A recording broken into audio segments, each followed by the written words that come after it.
Pa-nurse blood. Pa-nurse blood, declare Castro mga kababayan, si VP Sara Duterte. Ngayon kapapasok lang mga kababayan ng 2026. Hindi man lang pinaabot na 3 araw mga kababayan ang peace talks. Birada agad si Claire Castro sa unang video pa lang ng ating pangalawang Pangulo. Yung New Year's message si VP Sara Duterte mga kababayan, binati ko si Claire Castro. Tapos sasabihin niya ngayon mga kababayan na hindi daw siya attack dog. Sabi niya, sino tinatawag niyo attack dog? Sino tinatawag niyo attack dog? Oo, ganyan. Ang animal mga kababayan tsakadal. Ito ba ang pinaggagastusan natin ng pera mga kababayan? Pinapasahod ng taong bayan?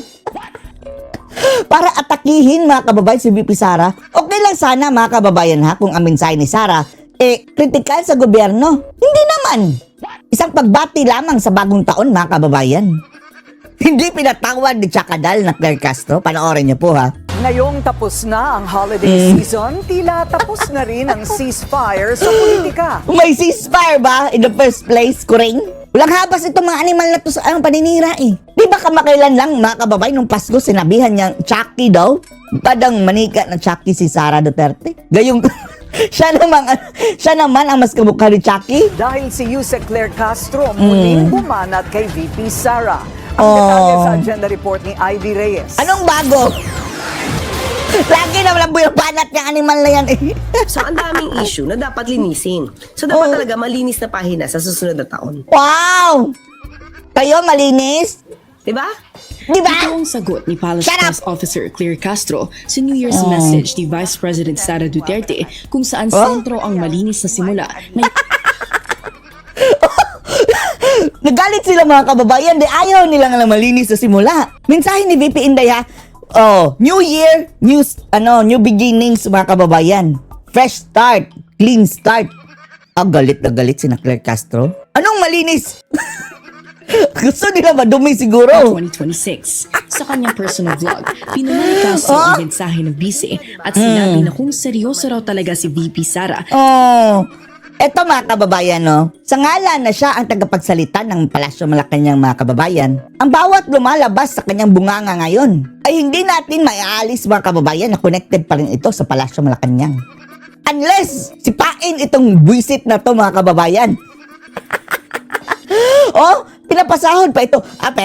Pero, in fairness mga kababayan, mas malaki pa ang kitaan nito mga kababayan sa legit na sahod niya. Mas malaki pa ang pagiging vlogger nito mga kababayan kaysa doon sa sweldo niya sa Malacanang.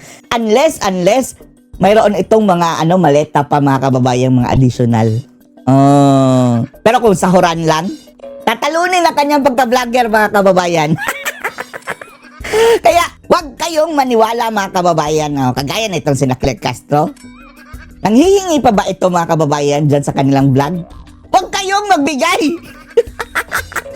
Paldong-paldo na mga taong yan mga kababayan. Wag kayong magbigay ng star, ng mga super thanks. Wag na. Sobrang dami na ng income nila niyan mga kababayan. Tatalunin ang pagiging Yusek niya mga kababayan.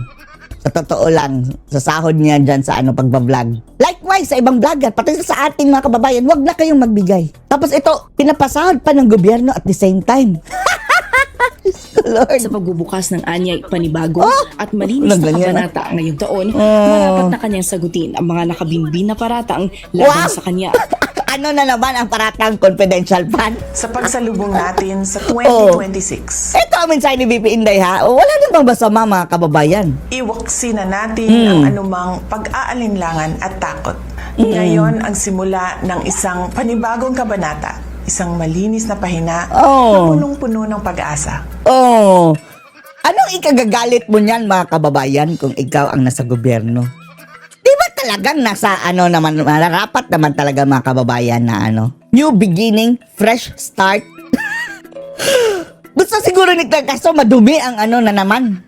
umpisa ng taon. O, kaya eto na nga. Nag-umpisa ang taon ni Claire Castro na madumi mga Sa kababayan. vlog na ito, binalikan ni Castro ang 2017 investigation laban kay VP Sara at kay former President Rodrigo Duterte. Kaugnay ng Ayan na naman, Duterte na naman. Walang ibang topic itong si Claire Castro, puro Duterte, no? isang undeclared wealth umano na natuklasan ni dating Deputy Ombudsman Melchor Carandang.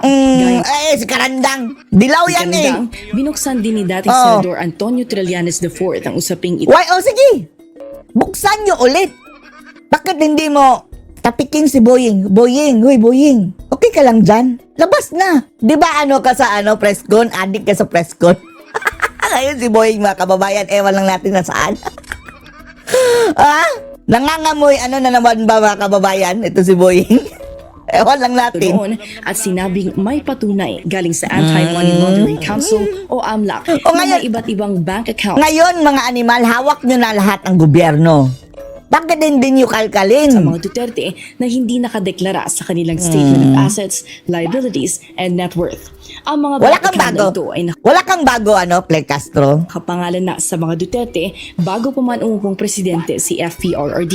Diyos ko, Kung Lord. matatandaan, Diyos ang ko, Lord. kasong Puro ito ay chismis, nauwi mga sa kababayan. dismisal ni Carandang Oh. nang maupo bilang ombudsman si Samuel Martires. Tinutulan kasi ni dating ombudsman Sige, sabihan nyo si Boying. Itong mga animal na media, mga kababayan, no? Itong mga animal talaga, no? Talagang mga enablers ditong mga propaganda ni Claire Castro, mga kababayan.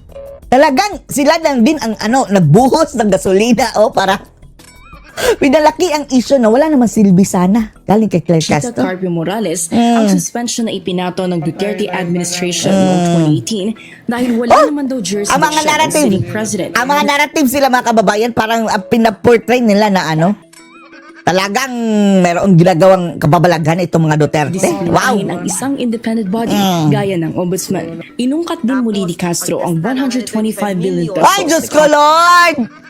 125 billion na naman. Tapos yung trilyones na nilustay ninyo, mga animal. Wala kang imake. Presidential Fund ng Office of the Vice President. Kailan na nagastos kaya? umano sa loob lang ng 11 araw.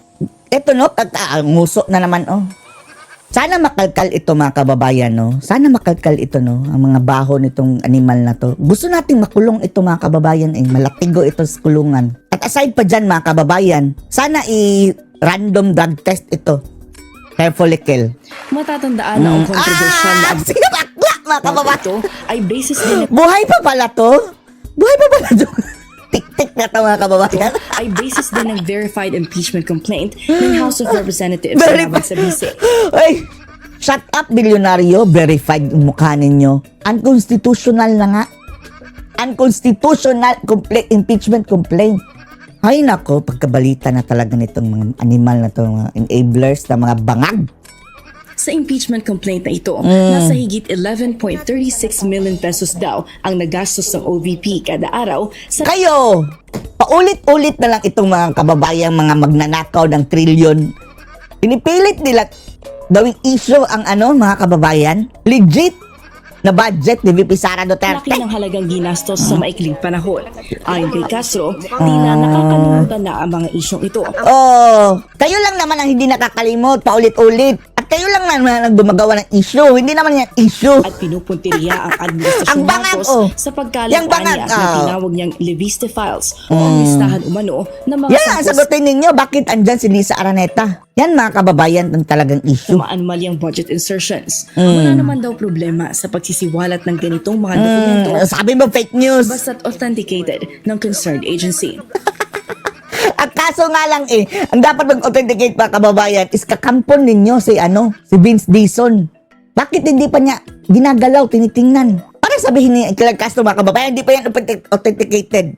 Tapos mga kababayan, ang usapan. Deliberately, hindi nila i-authenticate talaga yan dahil para may magamit silang issue na naman, mga kababayan, na take it. Para sa agenda, Ivy Reyes, Bilinar G. Channel. Bagong taon, Igit. bagong impeachment. Tingnan nyo ang mga bilyonaryo, mga kababayan, VP Sara Saga. Inaraw-araw, mga kababayan, ang tanong namin, magkano ang dahilan? Bilyonaryo, magkano ang dahilan?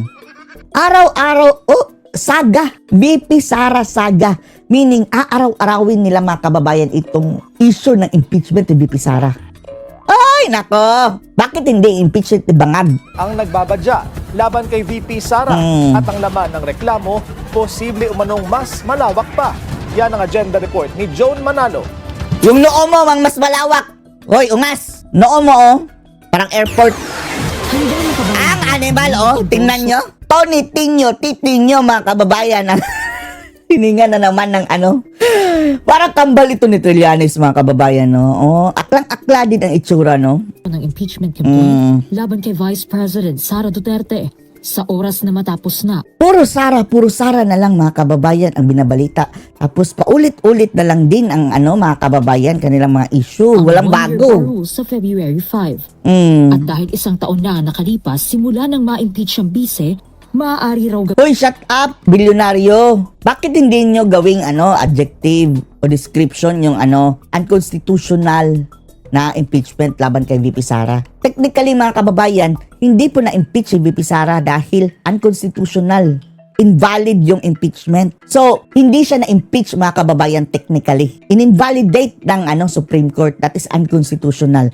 Tapos ngayon, ang kanyang ano, mga kababayan, pagpuporte nila, simula nung na-impeach si VP Sara Duterte. Hindi dapat ganyan. Simula nung unconstitutionally, in-impeach si VP Sara unconstitutionally. Hindi dumaan sa due process, animal.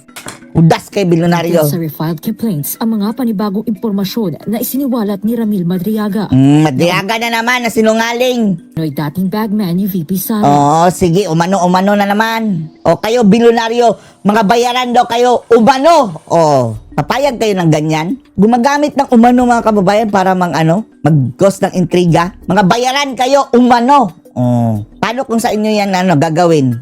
Handa tayong mag-endorse at Shut up ni itong mga ay nakong mga makakaliwa, mga kababayan, nangangamoy NFA rice.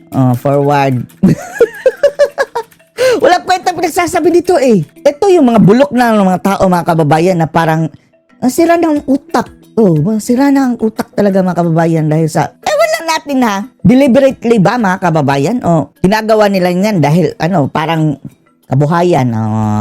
Sila lang ang kumikita, mga kababayan. Kumikita kabuhayan na si Titinyo si Tony Tinyo. Saan mo ginastos ang iyong Tony Tinyo? 2 million na regalo dyan sa Congress. Sabi ni Libiste. Desisyon ng Korte Suprema sa Motion for Reconsideration o MR ng Kamara.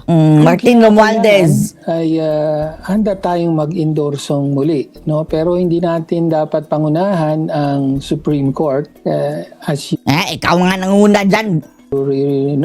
you know, hindi natin dapat pangunahan ang Supreme Court dahil meron kang pending motion for reconsideration doon, no? At kung magbabago ng posisyon ng Supreme Court ay Forward! Komite ng Kamara para i-reverse ang desisyon ng SC na Forward. ideklarang unconstitutional ang articles of impeachment laban sa VP. Kaya umaasa raw ang Makabayan Bloc Wala na. Umaasa pa kayo. Mag-submit na lang kayo ng bago. na maresolba ito February bago pa 5 na. February 5. darating tayo. Isang buwan na lang. Darating ka dyan. Animal ka.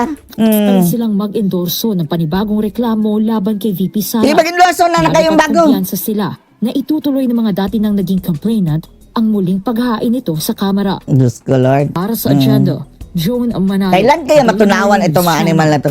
Ito kapag si Sara, mga kababayan, dapat hindi na talaga patatayuin ang mga animal na yan. Bulpihin na kung bulpihin, mga kababayan, ng kaso. At sana tuluyan na ikulong talaga. Bagsak ang trust bagsak. rating ni PBBM sa Bangag. latest survey. Yan ang yan ang news. Kaya mga kababayan, si Clarence Castro, kaya niya binibira si Sara dahil bagsak ang rating ni Bangag. Sa SWS at Pulse Asia. Bakit naman kaya? Kausapin natin Kailangan pa bang itanong yan kung bakit? Bangag ngayon si political analyst Magnanakaw. Lahat na, mga kababayan, mga kahudasan. Pero para sa kanyang mga opinyon, magandang gabi po sa inyo, Profesor. Hi Corina, magandang gabi at Happy New Year. New Year. Anong ba? So parang hindi masyadong happy ang Malacanang. Anong talent nito? Aamuyin muna natin ito. Hindi natin ito kilala Sa ngayon, dahil po dito sa -3. Kung hindi po ako Ay, nako. nagkakamali. Oh, naging tapos sa Pulse Asia, -14. ngayon, trust rating ni Pangulong BBM. Ano po sa tingin ninyo ang dahilan? Bangag. Ay, no need to, yung sur- no need to ask. No need to ask, Corina, what is the obvious. Survey na nilabas ng Pulse Asia, based doon, ang pinaka number one na issue ng mga Pilipino ay yung mataas na presyo ng bilihin. Hindi. Ang pinaka-issue namin, magnanakaw yung si Bangag at the whole team, mga kababay, itong Marcos administration, magnanakaw. Yan ang pinaka-issue. At isa pa, sabi ni Amy, addict. Oh, yan ang pinaka-issue. Yan ang punot dulo ng lahat. Pero ganito siya, no? Kasi kung titignan mo, yung inflation naman natin, according to our data, nasa 1.6% lang yung inflation. Ibig sabihin bumaba, no? Yung or nag-ease yung inflation natin this year compared to last year. Ibig sabihin hindi nararamdaman nung taong bayan yung pagbaba o yung pag-ease Uy, hindi na ang inflation. natin. Pangalawa, mukhang may kulang.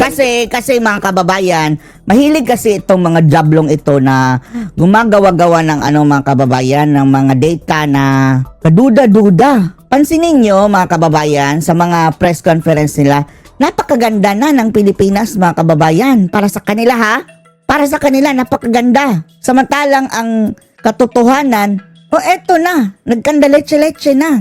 doon sa pag-communicate, no, kung ano man yung ginagawa ng gobyerno sa tao. Tsaka tandaan din natin yung Pulse Asia survey, ginawa siya December. So papunta tayo ng Christmas season. Papunta na sa paputi. Tapos maririnig mo yung mga comments coming from say DTI, no, na kasya yung 500. Mas naramdaman ng taong bayan na na hindi kasya at hindi nila afford, no, yung mga pagkain o handa this coming December. Tapos kasabay pa nun ay yung issues pagdating doon sa graft and corruption. I think nakita ng taong bayan na yung issue ng graft, ng corruption ay hindi lang siya issue per se, no, ng corruption. Yan talaga malala. Ang issue ng corruption ay related, no, doon sa kakulangan ng serbisyo para sa taong bayan. Okay, so nakikita po ba ninyo ang medyo kaibang findings sa survey ng SWS at ng Pulse Asia? Ano po ang ibig sabihin? Magkaiba ba? Hindi naman magkaiba. Parang nagkalapit lang naman ang kababayan. Parehong negative si Bangag. Sa SWS nasa 30% din, no, yung trust rating ng Pangulo. Doon sa Pulse Asia nandoon din nasa roughly 30% din. Yan sa tingin natin in-stretch pa yan si Bangag mga kababayan. Ang actual yan talagang kung makatotohanan mga kababayan. Mababa pa yan kay Bangag. Yung trust rating ng Pangulo. Mukhang nagkaiba doon sa Distrust. Kasi yung sa Pulse Asia nangyari siya I think November, no? Yung sa SWS November siya ginawa. Tapos yung sa Pulse Asia naman ay December siya ginawa. Tingin ko malaking bagay yung pagpasok ng Disyembre papunta doon sa Pasko. Mas lalong naramdaman, no, nung taong bayan yung pagtaas ng presyo ng bilihin. O hindi nila naramdaman, no, yung pag-ease ng inflation, tapos palala pa, no, yung palala ng palala, spaghetting palala. Kulang yung ating yung Malacanang, no, yung administration doon sa kanilang mga pangako, especially yung mga hindi na tayo umaasa sa pangako mga kababayan na matutupad. Anong mga pangako? Yung benteng bigas? Wala na. Ang amin lang mga kababayan, na lang, wag na kayong magnakaw. Anong nangyari? Nagnanakaw, grabing nakawan mga kababayan. Ngayon, sa 2026 sa JAA, gayon pa rin. Mas mataas pa ang budget ngayon. Tapos sabi nila mga kababayan, nagbawas sila ng kickback. How come na mas mataas ang mga kababayan 2026 JAA doon sa the most corrupt budget in Philippine history? Kung nagbawas sila ng kickback. mananagot doon sa corruption issues. Okay, so is it that alarming?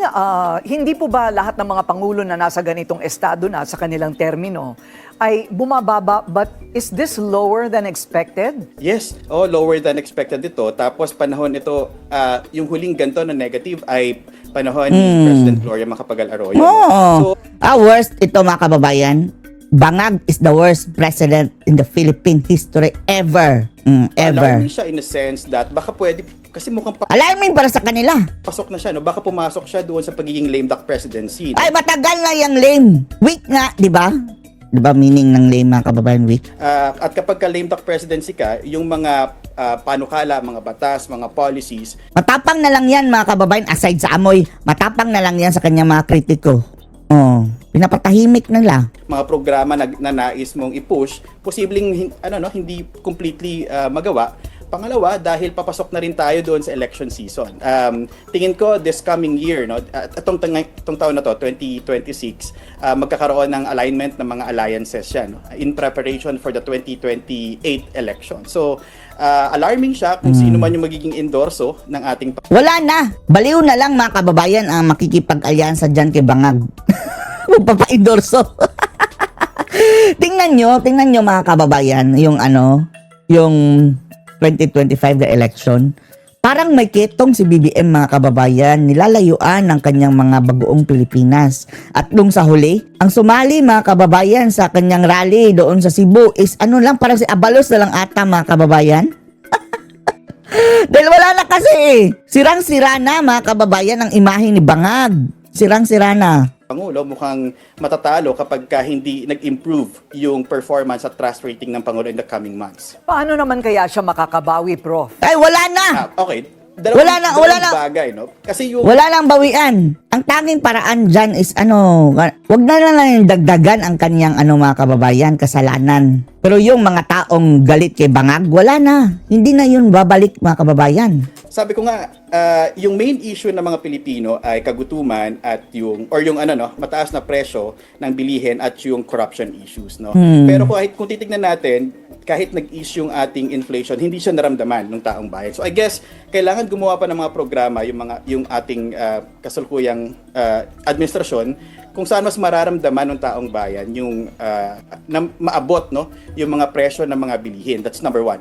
Number two, yung issue ng corruption, malaking issue kasi ito pero tingin ng taong bayan hindi sapat. Hindi pa rin sapat yung ginagawa ng pangulo natin at ng administrasyon para panagutin yung mga Sila nga, in the first place, mister, paano mapapanagot kung sila mismo ang may gawa niyang mga kabalastugan? The best way to solve the problem is for them to vanish, resign, alis dyan, dahil sila ang tuburan ng problema mga kababayan. nga nagkasala dito sa korupsyon nito. Pangatlo, dahil perception din yung usapin ng performance at ng trust, kailangan magtrabaho yung mga secretaries ng Pangulo para ipaalam sa taong bayan. Pagtrabaho, paano yan? Si Claire Castro, puro panira. Ang trabaho, mga kababayan, hindi para sa bayan, kundi para sa kalaban.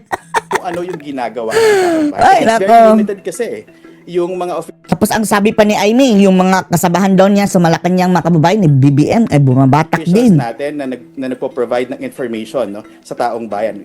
We have the DPWH Secretary, tapos si Ay, nako, isa pa yan, ng DSWD. Oo. Sila pa lang yung medyo active sa social media to communicate kung ano yung ginagawa ng mga departamento. Active o pasikat dahil din mga kababayan, mayroon ding plano na tumakbo. Pero ito, wala na. Ito sina, mga kababayan, sina Vince Dizon. nasira na ang ambisyon mga kababayan dahil kay Bangag. Nagbabalak yan tumakbong senador mga kababayan, sina Vince Dizon, sina Remulla sana, sina Gibo, yan si Gatchal yan. Sirang-sira na mga kababayan dahil nakibangag. So I guess more bukod doon sa kailangan maramdaman ng taong bayan, kailangan yung perception through communication, social media and so on, kailangan ma-deliver din siya sa taong bayan. So, sa palagi po ba ninyo kaya medyo tumaas ang ratings ni VP Sara ay dahil siya lamang ang nakakapagdeklara pa lang ng malamang na intensyong tumakbo bilang Pangulo? Yes, yan yung isang Yes. Pero Talagang malakas si Sara. Yung Vice President naman kasi, kadalasan insulated siya doon sa performance ng administration. Because yung Vice President, hindi naman siya part ng government. So lahat ng problema ng taong bayan, Hindi part sa government? Sa governance siguro. Pero parte siya ng gobyerno.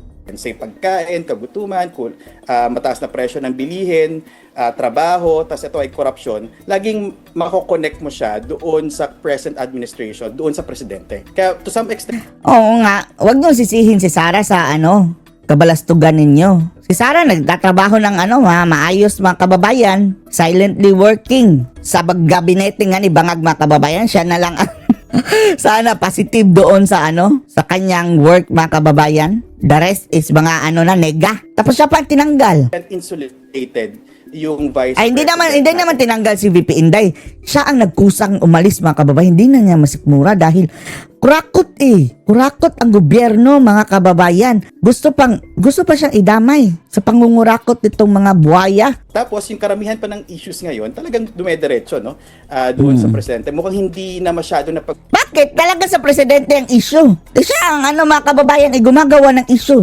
Talagang sa kanya naman. usapan yung ilang mga issues, corruption issues related to the Vice President. Pero tingnan natin, si Vice President pa ang mga visit mga kababayan, no? Ang dinidikitan nila ng issue mga kababayan ng corruption, si VP Sara pa. Hindi na kayo nahiya? tingin ko this coming February or March na mayroong movement para possibly mag-file ulit ng impeachment complaint against May mag-file VP Sara. kayo! Kapag lumabas ang mga testimonya, ang mga ebidensya, Madriaga! lang baka bumaba ulit. You're correct. Asa pa last more? question, ano po ang inyong political outlook sa 2026? Medyo mas magiging magulo, maanghang?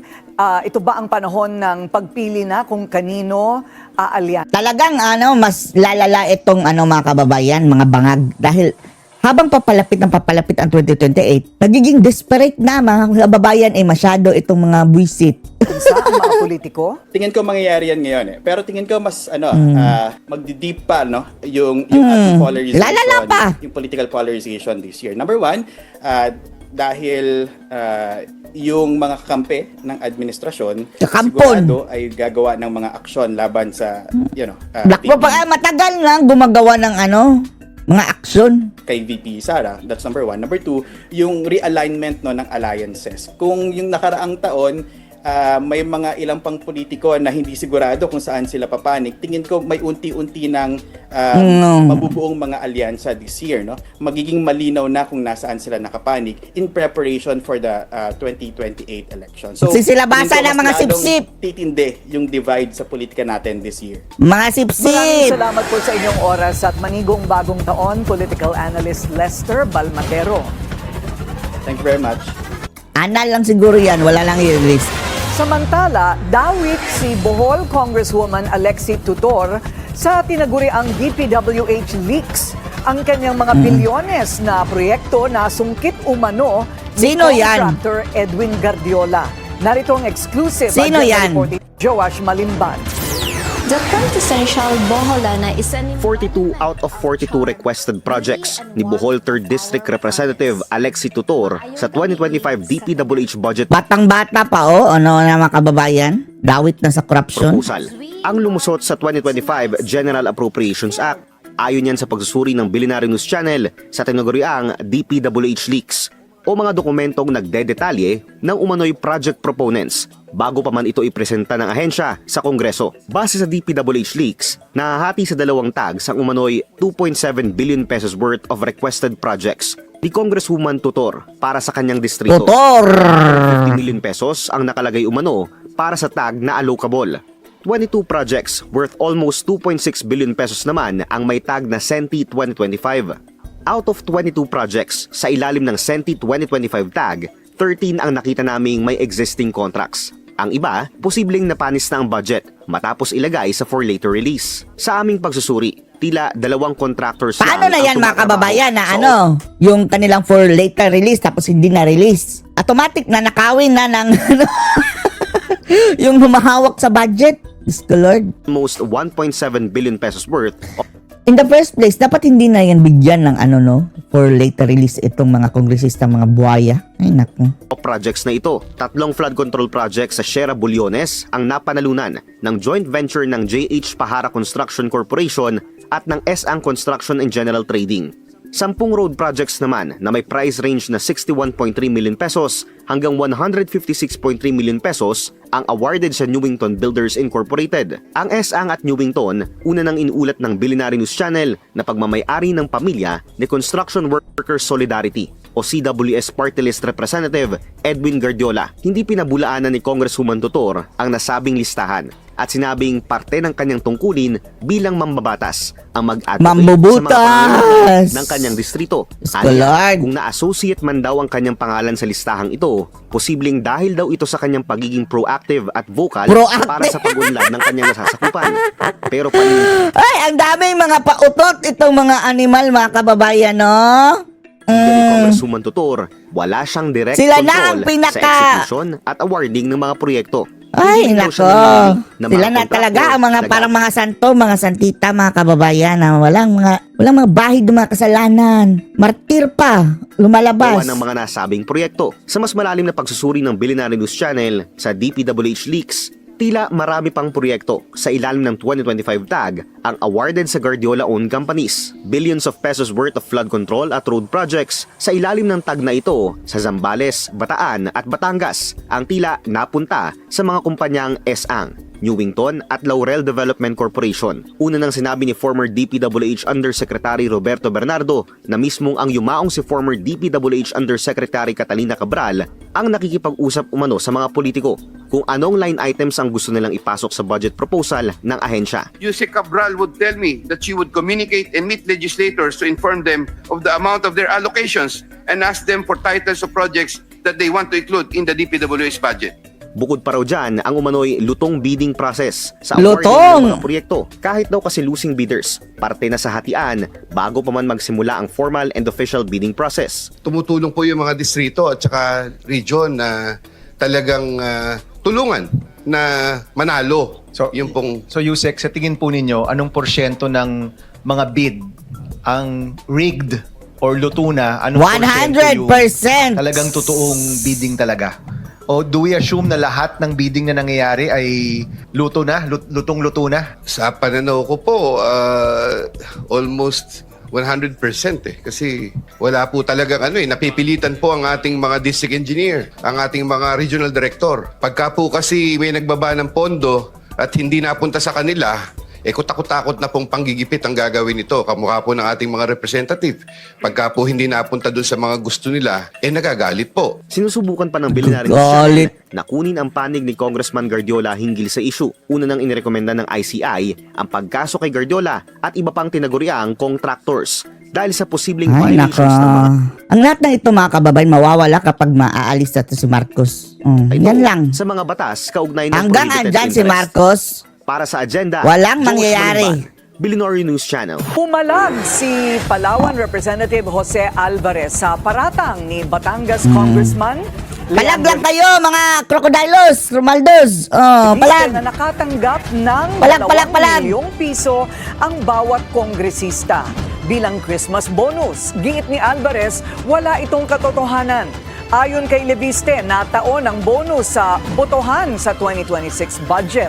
Naglabas pa siya ng umano'y resibo sa social media. Buwelta ni Alvarez, misleading at inaccurate ang mga pahayag ni Leviste. Ang mga tseke anya ay para sa sweldo ng mga mambabatas at ng kani-kanilang staff. Iba naman ang Ulol. ni House Deputy Speaker Ronaldo Bakit iba? Puna. Anya karagdagang pondo para sa Christmas requirements ng mga distrito. Ulol! Ang nabanggit ni Leviste na Mga umano'y ulol. Lokohin nyo ang mga gonggong nyo. bonus ng mga mambabatas. Mambubutas. Pinasinungalingan ni Special Assistant to the President Antonio Lagdameo Jr.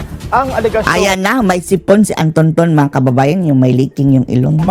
Yung sabi ni Katibinag na magbanta daw mag-take advantage sa kanya, tapos bumabatak din daw kasama ni Bangag. Kinalaman ang kanyang opisina sa pagpapatupad ng mga proyekto ng DPWH.